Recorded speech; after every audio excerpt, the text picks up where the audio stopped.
Hey everyone. This week I have a guest on my podcast. Her name is Christine Phillips, and she is the founder and owner of RDHPro Connect. Now, when I graduated from school, it was before the internet. Terrible saying that, but that's the truth, and that's okay. I started in private practice and I was a solo hygienist. So I did not have anyone to bounce ideas off of and questions. And boy, were there a lot of questions. So as you listen to this episode, the reason what I love about what Christine is doing is that she's right there for you as that mentor, somebody who's been in the field a long time.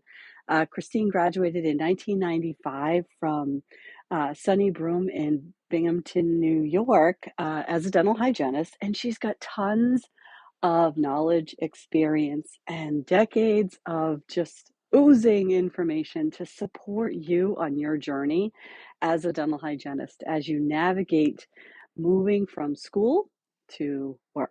And boy, that gap can be challenging for some. So, take a listen to this episode. I love what she's doing. You know, I talk to you guys all the time about networking and how important it is to network.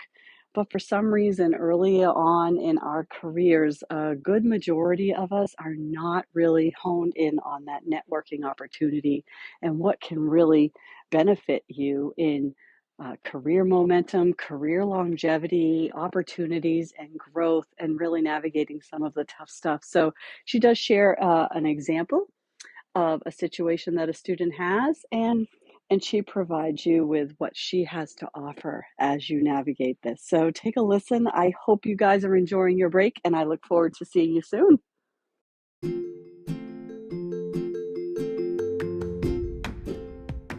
Hey everyone, welcome to the Happy Flosser podcast. My name is Billy Lunt. I am your host, and I am here to talk to you about all things dental hygiene to support you on your journey through the dental hygiene program. Welcome, so glad to have you.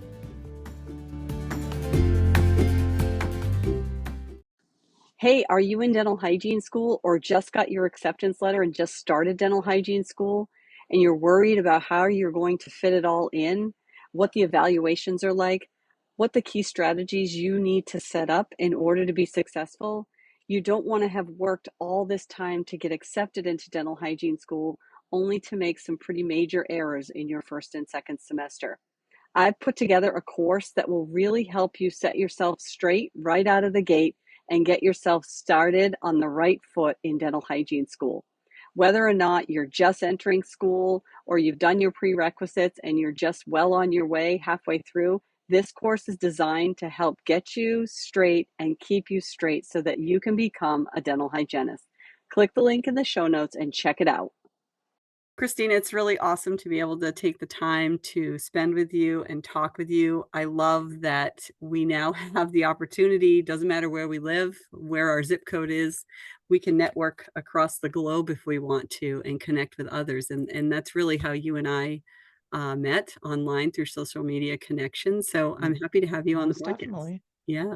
I'm happy to be here. I'm very excited to be here. So I'm glad I got this opportunity.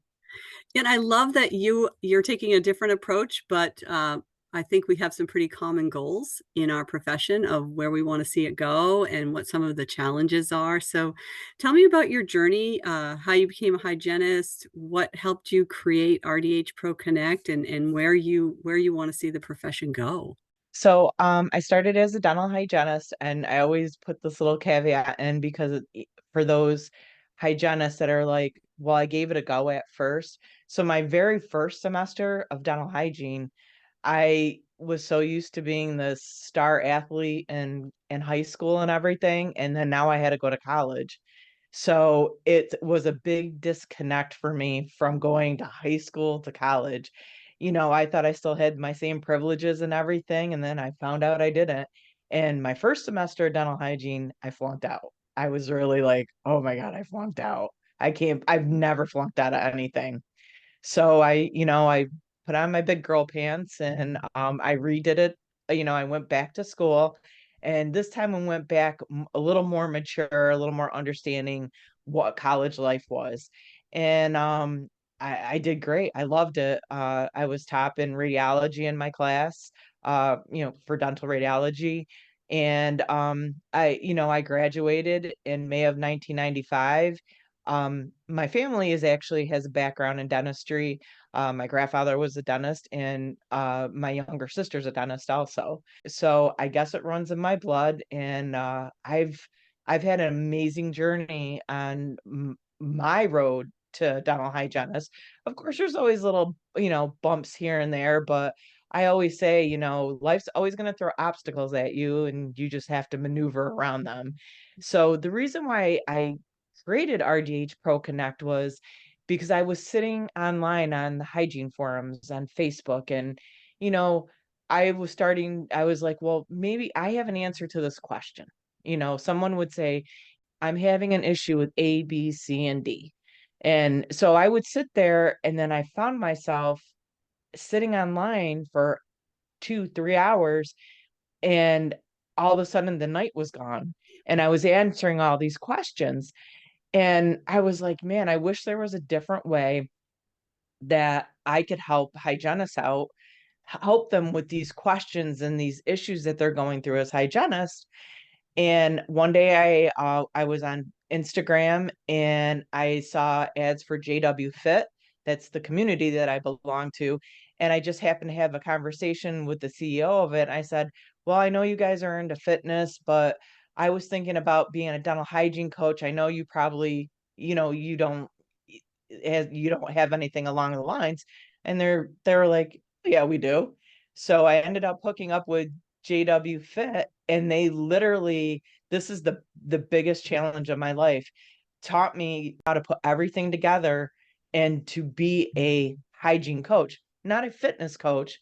It's similar, and not like oh, you got to lift weights, and everybody's always like, Chris, you're always on your Instagram, you're always lifting weights, you're always putting journaling in. And I said, yeah, but there's a purpose behind that. And this is the purpose behind it, because it shows accountability, and it shows that I am dedicated to what I do each day to myself. If you can't be dedicated to yourself, you can't be dedicated to anybody else. So that's one of my first, I call it my first pillars of RDH Pro Connect. You have to be in the right mental mind space and everything yourself before you go give yourself to your patients and to your boss and to anybody in general. So that's where I started it from, and it's very challenging. I thought, oh, it'll be a step, we'll get it up and get it out, and it's very challenging, and it's a very unique niche to have, but everybody seems to be on board and liking it. That's why I reached out to you and said, hey, is there a way we can connect? And here we are. And here we are. I think it's great because students, they're about to graduate and they're going to be navigating some pretty big challenges, right? How do I go from the school world to the real world? And then they'll be navigating, maybe doing some self-reflection back after they're out about a year or so, and Yeah. realize that they're lifelong learners and that you're always challenged and you're always growing as a hygienist. So it's good to have someone like you that they can network with and connect with, to really, if they have those questions, if they need that guidance. And so, yeah, I think that's great. I can see how that all came together for you. And I feel like I've been resonating more with the students and the hygienists that are first out of school. I was actually talking to another hygienist, a real good friend of mine. She's retired. She does Reiki now. She asked me how it was going, and I said, "Well, I'm getting a lot of feedback from dental hygiene students." I go, "But you're not seeing too much from like the mid road hygienist to the senior hygienist." And she goes, "I think I know why." And I said, "Why is that?" She goes, because hygienists are always in a controlled atmosphere. Everything's controlled. This is my room. These are my instruments, my patients. And sometimes I think I'll get there. They don't want to let go of that control. But I'm here to tell them, like, I'm not here to take control of your dental hygiene career. I'm here to help you navigate the bumps that go on the road. Like all of us together as dental hygienists, whether you're a new hygienist, a middle road hygienist, or a senior hygienist, we all need to come together and collaborate and to help each other out because we need to be a guide up the road, in my opinion, for everybody from the beginning hygienist all the way, to the hygienist that's retired. And even the hygienists that are retired, they add value even to our profession too, even if they're like, oh, I'm fine. I don't think I need to worry about this anymore. But a lot of times they do. Yeah, so you were telling me a story, an example of a blood pressure situation. Would you care to share that, with our audience?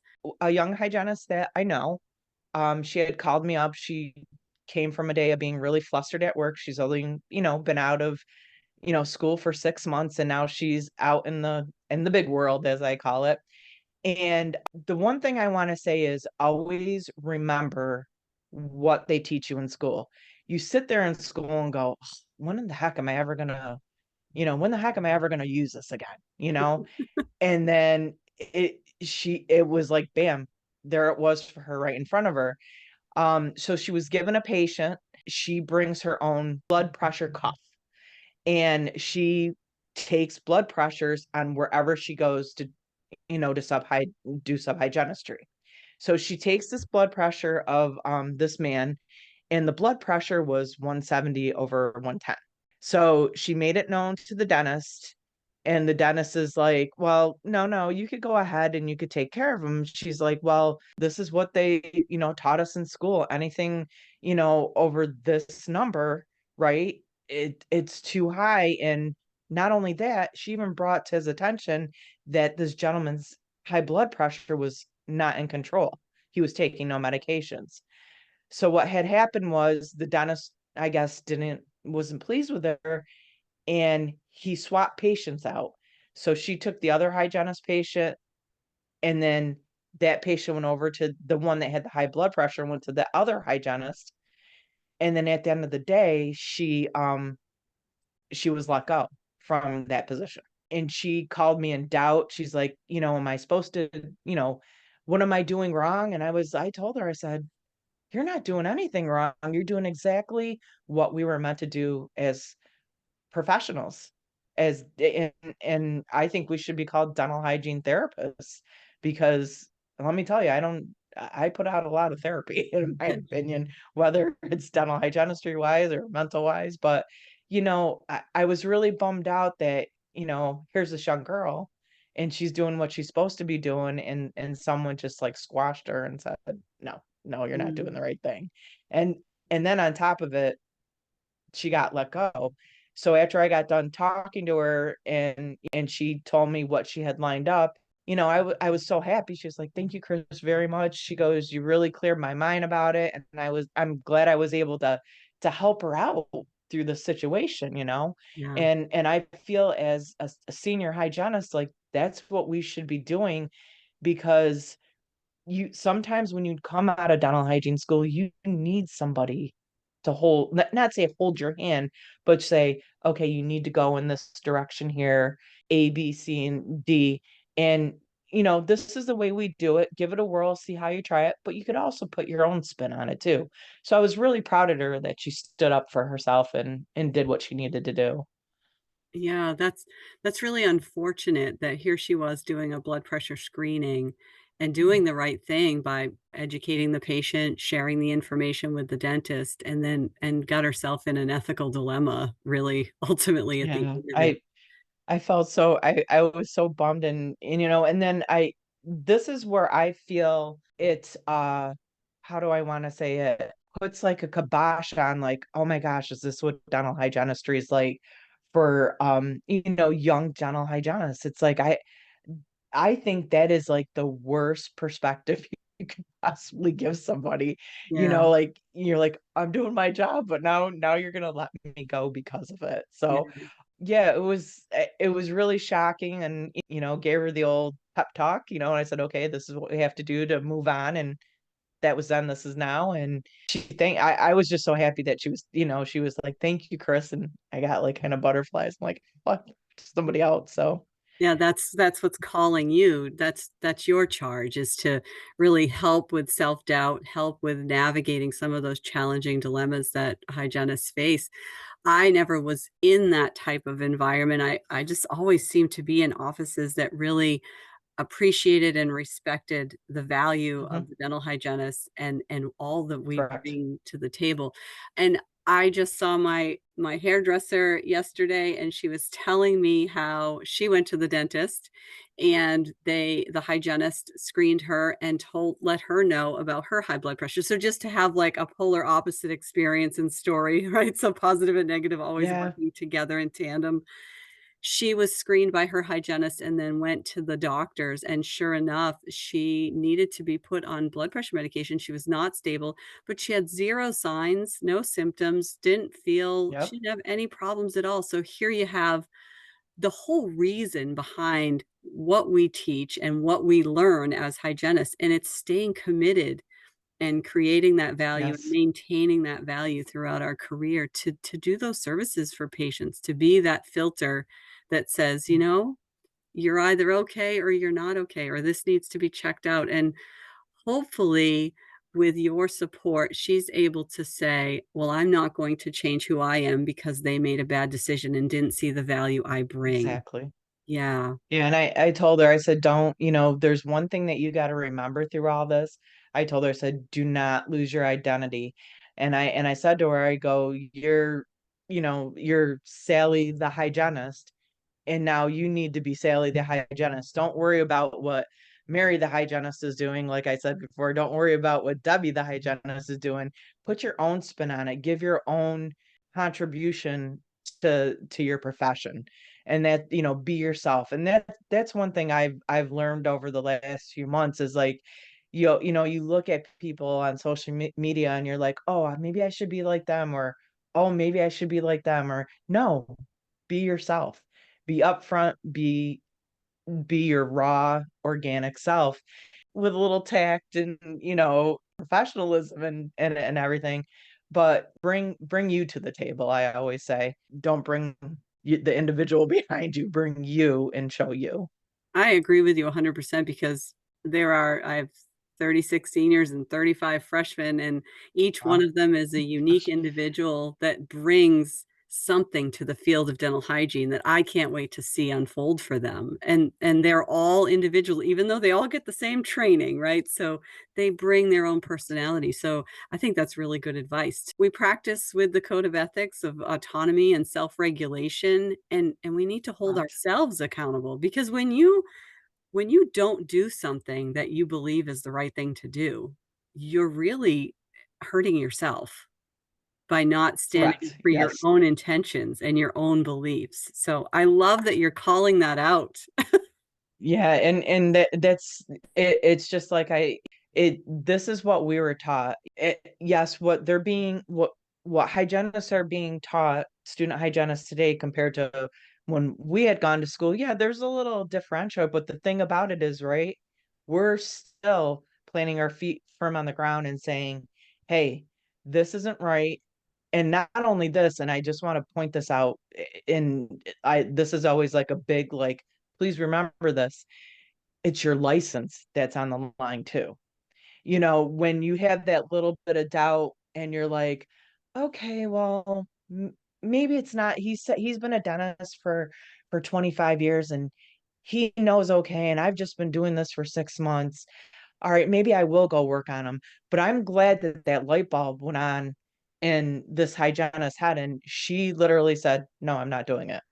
And I feel that it is the right thing to stand up and say no when it's time to say no, especially when it comes to caring for your patients. That's simple as that. Patients are what come first, and we as hygienists have to put that emphasis on it. Yeah. So as a new graduate, what would be some tips and tricks you would, share for students who are looking to get into their very first office, and right now they're just thinking about, okay, getting a job, getting that first job, and probably feeling a little bit of that mapped out just to begin with as a natural feeling of navigating the difference between school and private practice or the real world? Yeah. So I always say, God, gosh, probably you and I could go on for hours about the subject, but just in a nutshell is, the first thing that I always thought that came to my mind when I became a hygienist was, oh my gosh, how am I going to fit 4 hours into 45 minutes? And, like, how am I supposed to do it? And it's just all about it's time management. The first thing you have to do though is if you're going to walk into the situation, you get that new job, you get into that new office and you're like, okay, I'm ready for my first patient. And then all of a sudden you sit down and you go, oh my God, what am I doing? Like, how the heck am I going to do all this? So right there is you have to set yourself up mentally and be present, be prepared. Because if you don't set yourself up mentally first, like you're going to go in and you're going to get this done the right way, then you've already defeated yourself from the get-go. And as you go along in that first appointment, yeah, it's nerve-wracking, it's scary as can be. But then when you get your second patient and you're like, okay, I got the hang of it. Then the third patient comes and you're like, all right, I think I got this. And then by the end of the day, you're like, okay, it wasn't that bad, you know? And then what you do is like, even if you have to write down on a piece of paper as you go along and reflect, like, all right, Marianne Smith, I could have, said this, this, and this, keep a little log if you have to. And this is stuff now I would say if I could go back in time, say to myself, like, hey, get yourself a little notebook and write yourself notes and then sit down at the end of the night and review it like a little journal and say, okay, this is what I did. Is there a way I can improve it? Or did not? And then at the end of the day, as much as probably the dentist would think you're like, what are you talking about? Go to that dentist and go, hey, can you give me any input? Is there anything that do you feel I need to improve on? Give me your feedback. So when you come back the next day, you're even more prepared for yourself. So it's all about being prepared. As a hygienist for the first time, just mentally prepare yourself and just get to work. And I always say, and do what you were taught in dental hygiene school. A lot You more efficiency. I really like that you brought up the Yeah. reflection and just taking a pause to say, well, what went well with that patient and how was it I was able to navigate this and this patient really said to the front desk that they enjoyed me. So what did I do with that patient? Because we are defined by the hygienist we are when we're half an hour behind, no matter what behind we you. wanted to. And that's a really thank you for sharing that because we have our students journal and do reflection while they're in Nice. school. And I think sometimes they might look at it as an assignment, but there's so much benefit to reflection. Absolutely. Yeah. The same thing with Facebook and Instagram. So when you start getting into social media as a new dental hygienist going out in that world, do not think the people that are going to interview you are not going to get on your Facebook page or your Instagram page. So I said it in a post that I made. Your Facebook and your Instagram is also like your resume. So beware what you put on there. We all know how it goes, and we've seen people and how it could ruin people's lives. So just make smart decisions. When I think of Facebook, I think of my friends. I don't necessarily think of the professional side. So if you are posting something on Facebook or Instagram, and it really is a reflection of who you are no matter where you are, and you have a social obligation to have a level of professionalism for sure. Always just uphold yourself in the highest regard if you can. That's another thing too. Don't dumb yourself down or lower yourself to somebody else's level. Yeah, that's good advice as well, Christine. So where do you wanna see the profession go? Before you hang up your hygiene hat, what would you like to see accomplished in our profession? Oh, just more how do I want to more recognition for what we do. Realizing that we're just not Oh, you're just the hygienist. Hold on a second. I'm just going to ask the dentist this question really quick. I know you just sat with me for 45 minutes and went over every aspect of what was wrong with my mouth. But let me turn around after you're running 5 minutes behind, and let me ask the dentist if he really thinks I need this crown. We're sitting here, we're responsible for people's lives. And I would just like to have more recognition that I don't think we should be called dental hygienists anymore. I think we should be called dental therapists, because it's just not teeth we clean. We do a lot more than just clean teeth. And that would be nice to do, and just accept the accountability that you are a hygienist and what you're doing. You have to get up, and I always say you have to grind. You have to get in there, you have to put 100% in. And yeah, there's going to be some days that are, you know how it goes. It's just like, what the heck just happened? And then there's some days that are just so fulfilling. I just would just like more recognition for how hard we work, a different title. And I kind of wish, I know everybody's going to be like, are you kidding me? That's too this, Chris. Um, I think dental hygienistry should be a 4-year program instead of a 2-year program, Mm. and it's focusing on the main things that we really need to pay attention to, because it's like everything's just crammed into those 2 years. And then you get out and you're like, oh my God, what just happened to me? And then now they're like, hey, welcome to the real world, And I would like to see that. I know there are some schools that do it. Instead of an associate's degree, like bump it up to a bachelor's degree, and, give us more recognition and accountability to what we actually do, because I think some hygienists go above and beyond what they should do. Maybe to your point, we need different levels of hygiene. Maybe that's what we need, Yes. you know?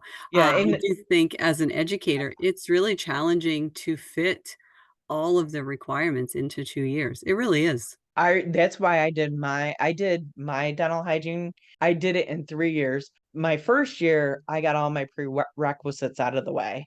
Yeah. And then when it came time for dental hygiene school, I had all my dental hygiene courses I did. And that was easier for me. Some people are college bound, they know what they need to do and they could get it done. And me, I just had to, if you want to call it, I had to take it at a little bit slower pace. But at the end of it, I came out on top. I came out with a good grade point average because I did take my time and I didn't rush my way through it and everything. Yeah. So Well, I that think you bring up some good points there, Christine, about where the profession should go. I'd like to see hygienists be able to work at the fullest scope of everything that they learn in hygiene school. Recognizing that when we graduate, we definitely graduate entry level, but the foundation that we have of knowledge, there's so much more that we could be doing in and yeah. outside of the office. And that's why I like having guests on the podcast so that students can think about other possibilities and hear from other professionals that are out there, that are doing it, that are working, that are also considering what does it look like as a hygienist in and outside of the operatory.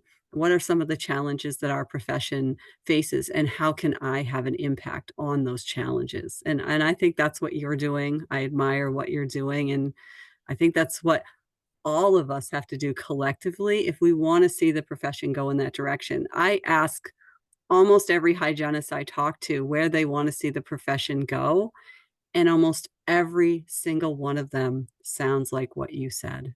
So I say to hygienists, like when you start going out there, ask the doctor if you could peek your head in and see what he's doing, or ask the assistant, hey, can I assist the doctor on this filling?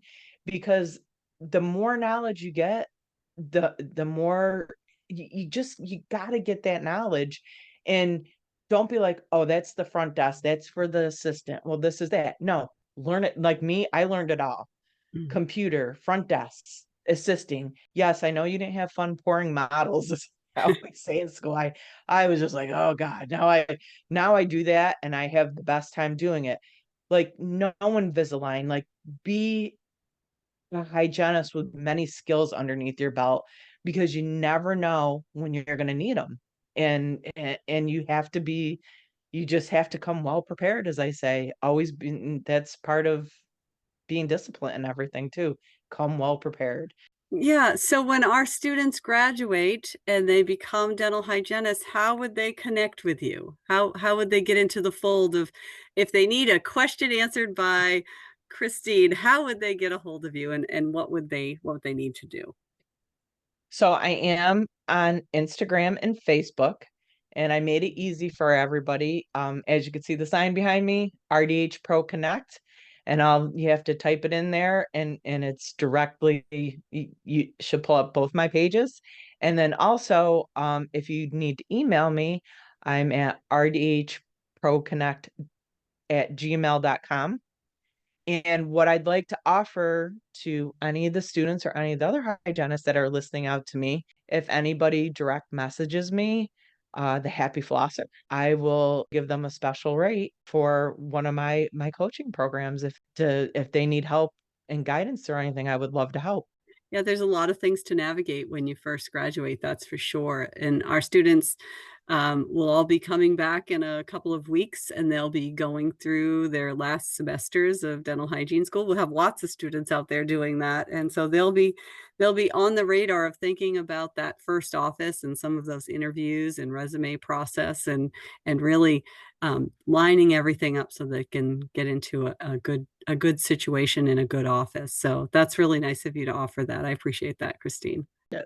And Yeah. I'll make sure I equip you the right way. Well, I appreciate that, Christine. I think it's good, and I encourage the students to network as soon as they can. We try to help them Definitely. learn how to network while they're still in school, but networking is really the key to long-term career growth, and I think that's a really good start. Exactly. Yeah. Yeah. And I wish I had someone like me telling me, hey, Christine, or you, hey, you got to get out there and network. Because now that I'm doing it as a senior hygienist, I'm like, why didn't I do this when I was Yeah. younger? You know what I mean? I'm Yeah. like, this is really helpful. Well, that's a good place to end on this podcast. Thank you so much.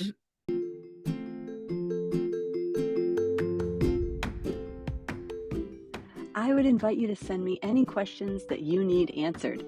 Questions come up when you listen to this podcast. I have a link in the show notes, and I'd be happy to answer any questions that you have.